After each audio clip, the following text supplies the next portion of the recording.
అని పిలిపించుకునే అదృష్టం వచ్చినందుకు ఎంత మురిసిపోయారో తెలుసా.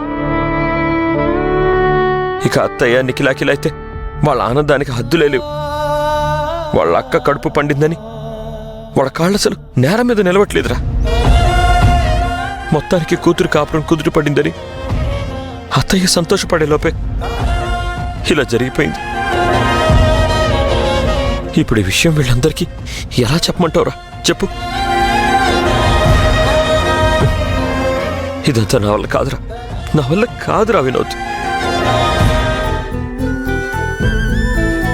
ఒక పని చేద్దాం హరి, నాకు తెలిసిన డాక్టర్ ఉన్నారు, ఒకసారి ఆయన కూడా రిపోర్ట్స్ చూపించడం బెటర్ ఏమో. ఇంకే ఉపయోగం లేదురా. సునామీ రాకముందే సముద్రం ప్రశాంతంగా ఉంటుందంట. నా విషయంలో మాత్రం తుఫాన్ రాకముందే అరలు తీరం దాటిపోయాయిరా. నదిలో మునిగిపోవడం మాత్రమే మిగిలింది. చూడు, నువ్వు పరిస్థితి అర్థం చేసుకోవాలి అంటే ఇప్పుడే విషయం అసలు చెప్పకూడదు. ఒకసారి ఇంటికెళ్ళాక అంతా సెట్ అయ్యాక డాక్టర్తోనే ఈ విషయం చెప్పిద్దాం.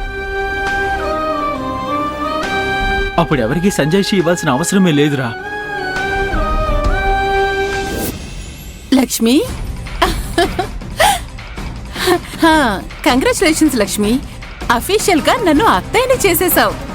చాలా థ్యాంక్స్.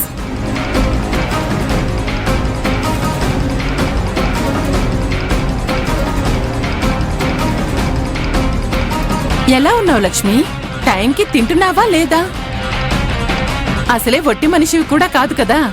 ఈ టైంలో ఫ్రూట్స్ ఎక్కువ తినాలి, వాటర్ ఎక్కువగా తాగాలి. నీ ఆరోగ్యం గురించి ఎంత జాగ్రత్త తీసుకుంటే అంత మంచిది. ఏం మేడం రానని చెప్పారుగా, ఇక్కడ ప్రత్యక్షమయ్యారేంటో? అరే, నా తమ్ముడు భార్యని తీసుకెళ్ళటానికి నేను రాకపోతే ఎలారా? పైగా అమ్మాయి ఇంకో పని కూడా అప్పచెప్పింది, అందుకే వచ్చాను. ఎదుగో అమ్మా. అక్క, ఇది కళా నిజమా? వదిన మీద నీకు ఇంత ప్రేమ ఎప్పటి నుంచి కలిగింది? లక్ష్మి మీద నాకెప్పుడూ ప్రేమ ఉంటుంది, మీలాగా బయట పెట్టలేదు అంతే. పైగా నా తమ్ముడి బిడ్డ తన కడుపులో పెరుగుతున్నాడంటే అంతకంటే సంతోషం ఏముంటుంది?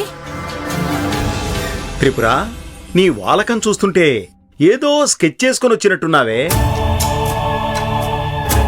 మామయ్య, వదిన మనతో సంతోషంలో పాలు పంచుకోవడానికి వచ్చారు. ఇలాంటి టైంలో పాత విషయాలన్నీ ఎందుకు? వదిన, మీరు కూర్చోండి. ఏం తాగుతారు? నేను తీసుకొస్తాను. లక్ష్మి, నువ్వులరా, కూర్చో. చూడు, నా కోసం నువ్వు ఏం చేయాల్సిన అవసరం లేదు. ముందు నువ్వు నీ ఆరోగ్యాన్ని జాగ్రత్తగా చూసుకోవాలి. ఇలాంటి అదృష్టం నీకింత త్వరగా వస్తుందని అనుకోలేదు. అవకాశం వచ్చినప్పుడే నువ్వు సంతోషంగా ఉండాలి. ప్రెగ్నెన్సీ అంటే చిన్న విషయం కాదు లక్ష్మి. ఇందులో ఉన్న కష్టమేంటో నాకంటే బాగా ఎవరికి తెలుస్తుంది చెప్పు? అమ్మా, ఇప్పుడే తనకి ఇవ్వాల్సినవి ఇచ్చేయి. ఆ తర్వాత నేనివ్వాలనుకున్న దాన్ని ఇస్తే ఎంత ఆనందంగా ఉంటుందో లేదో చెప్పలేం.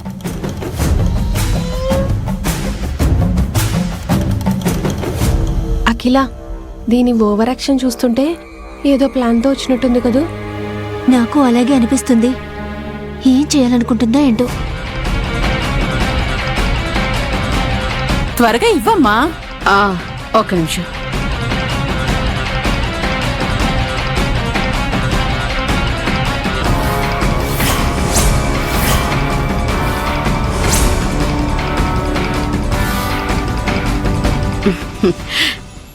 లక్ష్మి, నీకోసం కొత్త చీర తెప్పించాను. ఇంటికొచ్చేటప్పుడు నువ్వు ఈ చీరే కట్టుకొని రావాలి, సరేనా?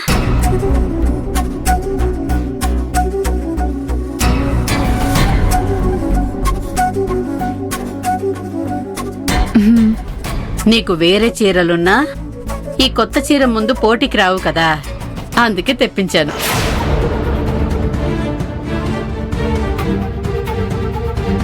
తీసుకో.